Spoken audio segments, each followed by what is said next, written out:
आज जिस वक्त रूसी राष्ट्रपति को न्यूक्लियर तैयारियों के बारे में ब्रीफ किया जा रहा था, उसी दौरान रूस की सरकारी मीडिया की तरफ से भी परमाणु हमले की धमकियों का दौर शुरू हो गया। पुतिन के बेहद करीबी जनरल दिमित्री किसिलोव ने बड़ा दावा किया है। दिमित्री किसिलोव ने कहा है कि रूस के पास सभी नेटो कंट्रीज को खत्म करने की ताकत है। रूस की सरकारी मीडिया के एंकर ने टेलीविजन के सामने आकर कहा, हमारी सबमरीन 500 से ज्यादा एटम बम दाग सकती है।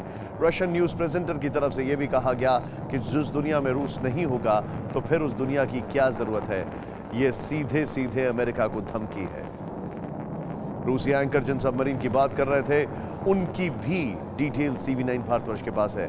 रूस के पास 70 सबमरीन मौजूद हैं, अमेरिका के पास 68, ब्रिटेन के पास 10, चीन के पास करीब करीब 80 और सबमरीन मौजूद है। इसी लिस्ट में फ्रांस का नाम भी है। फ्रांस के पास भी 10 सबमरीन मौजूद है। वैसे न्यूक्लियर जंग कोई नहीं चाहता है, लेकिन अगर ये शुरू हुई तो फिर इस वक्त के हिसाब से रूस का पलड़ा भारी रखता है, क्योंकि रूस को चीन और नॉर्थ कोरिया का भी सपोर्ट है। चीन के पास 350 और नॉर्थ कोरिया के पास करीब 20 से 30 परमाणु हथियार मौजूद हैं। लेकिन न्यूक्लियर बम की अगर बात की जाए तो ये मैटर नहीं करता है उसमें कि न्यूक्लियर बम पहले कौन मानता है। ये मैटर करता है कि लास्ट में कौन वार करता है। और अगर ये जो बयान आ रहे हैं, इसमें एक बहुत बड़ा सवाल यह है, अलग अलग बयान जो सामने आ रहे हैं, रूस परेशान है सैंक्शन से। उनके स्पेस एजेंसी के हेड, उनके जनरल सब धमकी देने की कोशिश कर रहे हैं, क्योंकि रूस की इकोनॉमी ध्वस्त हो चुकी है। यानी दोनों तरफ से न्यूक्लियर वॉर की तैयारी है, लेकिन न्यूक्लियर वॉर का दंश क्या होता है यह किसी से छिपा नहीं है। दूसरे विश्व युद्ध के दौरान अमेरिका ने जापान में हिरोशिमा और नागासाकी पर बम गिराया था।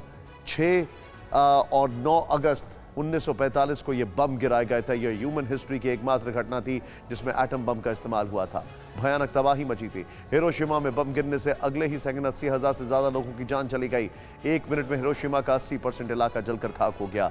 इसी तरह 3 दिन बाद नागासाकी में एटम बम ने पूरे शहर को कब्रिस्तान बना दिया था। कुल मिलाकर दोनों जगह 2.5 लाख से ज्यादा लोगों की मौत हुई थी। सोचिए, तब सिर्फ 15 किलो टन के एटम बम ने इतनी बड़ी तबाही मचाई, लेकिन अब अगर 300 गुना ज्यादा ताकत वाला एक बम गिर गया तो क्या हालात होंगे। न इतिहास बताने वाला कोई बचेगा, न समझने वाला।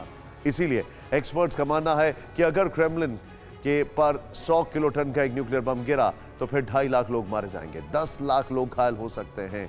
इसी तरह अगर अमेरिकी संसद पर न्यूक्लियर अटैक हुआ तो फिर 1,70,000 लोग जलकर राख हो जाएंगे, 4 लाख जख्मी हो जाएंगे। 2002 की रिपोर्ट कहती है कि अगर रूस के 1600 में से 300 न्यूक्लियर बम अमेरिका में फटे तो सिर्फ आधे घंटे में करीब 8 करोड़ लोगों की मौत हो जाएगी।